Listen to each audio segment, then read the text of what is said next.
Ndiaye yëkkati na plainte jébbal ko plainte aussi ki nga xamante ni moom le journaliste Adama Gaye muy ñaari plainte yi nga xamante ne jébbal nañ ko ñoom ñi nga xamante ne nañu ils ont véhiculé de fausses informations à l'endroit de l'institution ensuite yàqaale aussi deram donc plainte yi moom jib na alors finalement ban jàngat nga ciy def. bon xam nga man daal li ma xam mooy que ñi nekk au pouvoir tey. loolu ñoom mënuñu bañ ñun ñu wax ko parce que comparé ak gis liñ doon def ñoom ci opposition bi wax ne buñ ñëwee jubbanti ko mais ñun suñu waxul loolu lan la ñuy mën a wax kon les gens qui disent waaye Imam Kanté moom tam mënul passer le temps aussi di wax gars yi bi njëkkee ci opposition si parce que moo ñuy permettre un seul point mu boole ko ci ki nga xamante ni moom moo di Tine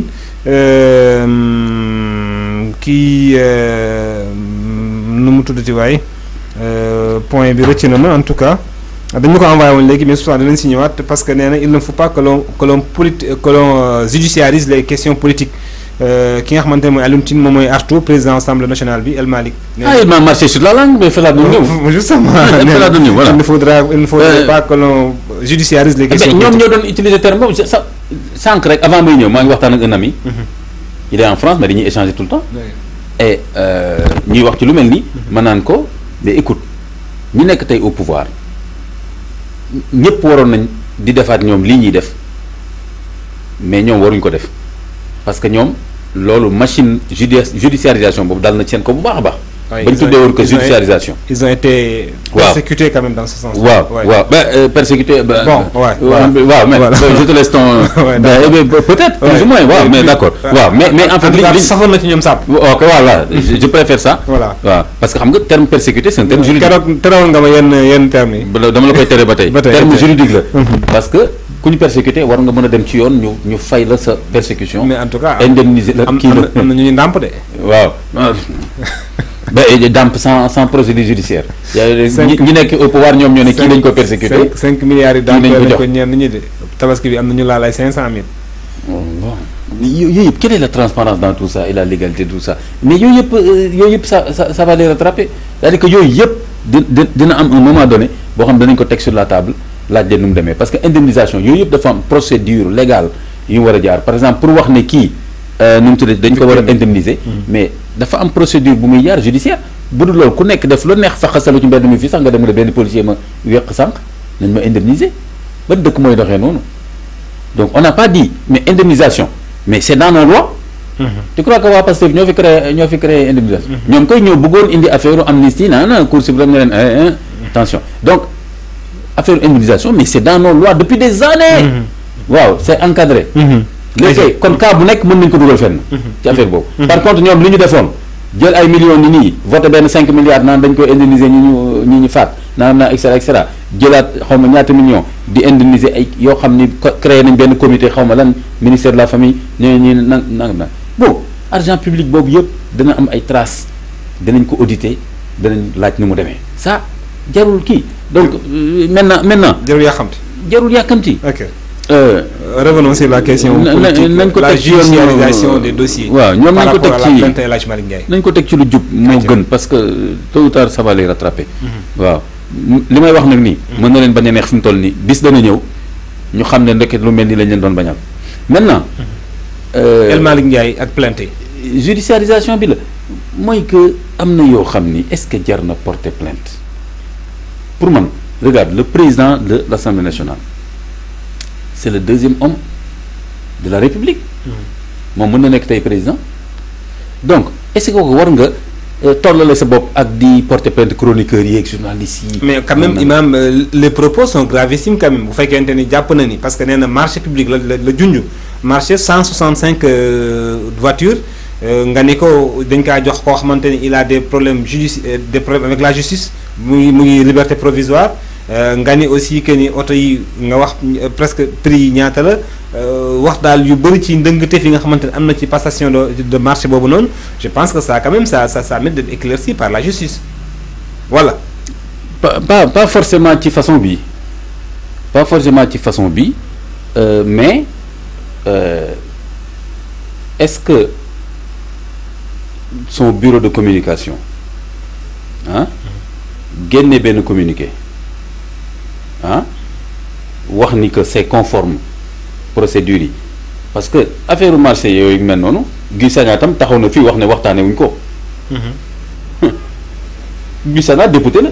de leur parti. taxaw na fii ne non waxtaanee wuñ ko mu leer. naan nangam mais duggul ci procédure passation de marché quand même waxu ci ba tey. waaw dafa ne moom yëgul. voilà ba bu yëgul déjà c'est pas normal mu bañ a yëg et que bon mais ala kulli xaal dama ne le bureau de communication man j'aurais pu comprendre porter plainte bu fekkee ni moom lañ attaqué woon directement dans sa personne wala sa dignité wala yu mel noonu voilà mais comme affaire procédure la son bureau peut sortir un communiqué dire que les procédures sont respectées léegi nag koo xam mu yem fa wala mu bañ fa yem c'est-à-dire mu bañ fa yem mooy citoyen bu gis ne les procédures ne sont pas respectées na dem su ko neex na dem OFNAC wala xam fan ak fan pour régler ko foofu mais ñun à notre niveau ñun pare nañ ci dossier bi génne benn communiqué loolu doy na. Et pendant ce temps on laisse des gens véhiculer de fausses informations sur les médias sur les réseaux sociaux comme ça sans punition sans dara. Ben oui y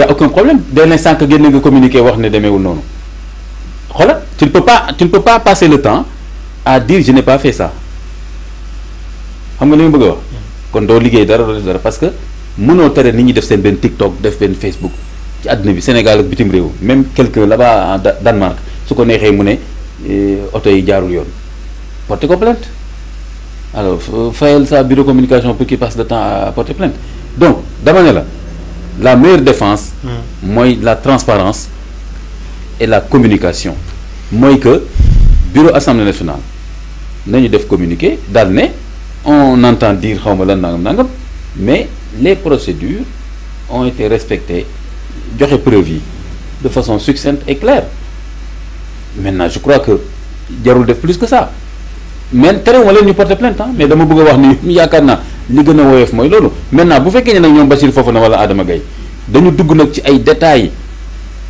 ba wax yoo xam ni xëy na dëgg nag moom teguwul ci dara te ñoom ils sont sûrs que lii ay fausse information la am nañ droit porter plainte mais je veux dire tout simplement que nos ministres là notre président notre premier ministre notre président assemblée nationale suñu bëggee topp nii réseaux sociaux yi ak journalistes yi di porter plainte nii tous les jours dinañ am lu ñu mën a porter plainte. Justement ci situation mais je ne bi dis pas que ni Adama Gaye wala que Bassirou Fofana lu ñu wax dëgg la wala lu ñu def rek noonu la ñu ko war a defee. niveau de responsabilité des journalistes aussi par rapport surtout à la tenue par rapport ak situation bi nu mu demee xam nga réew mi dafa xaw a jaxasoo ne wax dëgg fa yàlla souvent le plus souvent c'est pas tout le monde mais dafa mel ni dafa am presse bi nga xamante ne ñoom ils sont contre le régime actuellement am ñu nga xamante ne aussi ils sont dans le régime. Oui. Peut-être que c'est normal. Me dire à certains peut-être am na nga xamante également ils ont choisi la voie de la neutralité. De traiter l'action l'information. La voie professionnelle. Donc voilà neutralité. Professionnelle. La voie professionnelle. Donc la responsabilité de tout un chacun également doit être située bu fekkente ne aussi nit ki jàpp nga yow da nga am benn ligne bi nga xamante ni tu es contre le régime aussi il va falloir que tu sois beaucoup plus je sais pas outillé par rapport aux informations que tu donnes au peuple à la population c'est pas aussi dire que man nag c'est très simple man Ibrahima Sow tey ma ñëw ne woy marché bi ni ñu ko defaree baaxul parce que nag jox nañ ko Imam Kanté amul oto amul 150 oto Imam Kanté moom dañ ko sax boole ci yeneen dossier procédure bi appel d'offre bi concessionnaire yi CFAO CCBM EMG kenn woowu leen ci marché bi dañ leen si bedd te ce sont les grands concessionnaires yi ñu xam ci marché bi loolu également je pense que il faut que tamit jubal-jubanti voudrait que ñu redresser yenn nëngate yooyu. Mais pourquoi pas personne ne serait contre ça et j'espère que Bassirou Fofana wala Adama Gaye sauront se défendre. Ouais. Peut-être que li ñu wax noonu la dëgg la. Peut-être que li ñu wax du dëgg. wala peut-être que am na ci parti bu dëgg ak parti bu dul dëgg. donc léegi loolu. voilà comme léegi ñu jël nañ seen responsabilité ñoom ne nañ ko yóbbu ci yoon. je dis bravo parce que man bi nga xamee ni Mimi Touré taxaw na fii naan ñoom Mansour Faye xaw ma lan fond Covid yi et cetera. bi ko Mansour Faye porté plainte dama ne bravo Mansour Faye te def na yëfu gor parce que ñeme dem justice wane na ni moom il pense qu'il n'a rien à se reprocher mais ba ñu demee foog naa Mimi Touré c'était pas sur j'ai lu sur internet xaw ma j'ai lu sur des journaux bon ñoom Bassirou Fofana et cetera ñoom tamit j'espère quand même que xam nañu quand même le minimum. doyen Adama Gaye wax na lu ñu fi waxoon ba ñu porté ko ba mu jégalu. waaw mu ne dafa juumoon. donc muy aussi ben effectivement oui mais bien sûr c'est pas dire que bon ngeen baal ma c'est pas parce que c'est des confrères hein, c'est des confrères mais aussi ñun ñëpp dañuy juum parfois c'est juste que le niveau de responsabilité bi nga xamante également aussi donc voilà niveau de responsabilité bi nga xamante également war nañoo animer ñun en tant que l'origine doyen Adama Gaye on a fait une très belle émission Ultime Conviction muy wax xalaatam ñëpp xam nañu borom xam-xam mais n'empêche wax ay njaaxum yéen sax ak ay erreur yoo xam ne sax des fois sax du erreur des fois vraiment day wax lu ko neex loo xam ni jaaduwul yéen xale yi peut-être du ngeen ko wax man mën naa ko wax yoo xam ne sax dafa jaaduwul parce que par exemple ci affaire Moustapha Ba bi li mu ci wax c'est une énormité parce que lu jëm ci faatu bakkan loolu moom boo ciy wax na la wóor ni suñ la laajee nga ni lii laay teg ci table bi mais mujj jéggalu kooku moom vraiment lu kenn xamul la c'est pas du tout exemplaire Bachir Fofana tam c'est un jeune journaliste na teg lépp sur le plan professionnel ba nga xam ni même bu fekkee dafa mere régime bi c'est pas pour une raison c'est pas notre problème mooy que ñun on attend un Bachir Fofana professionnel mais jusqu'à présent kenn mënul wax ne li mu def c'est pas professionnel parce que on n'a pas encore prouvé que ni li mu wax du dëgg il a toujours dafay dem cybercriminalité cybersécurité je pense dañ ko convoqué et jusqu'à la preuve du contraire am na présomption d'innocence parfaitement et il a aussi le soutien de toute la corporation les journalistes aussi li ngay bañ non bañuma loolu ci principe bi principe bu soutien bañuma ko parce que tey jii man ci principe bi mën naa soutenir un imam qui est convoqué ci principe bi bien sûr maintenant su fekkee ne wane nañ ni moo tooñ carrément def na loo xam ni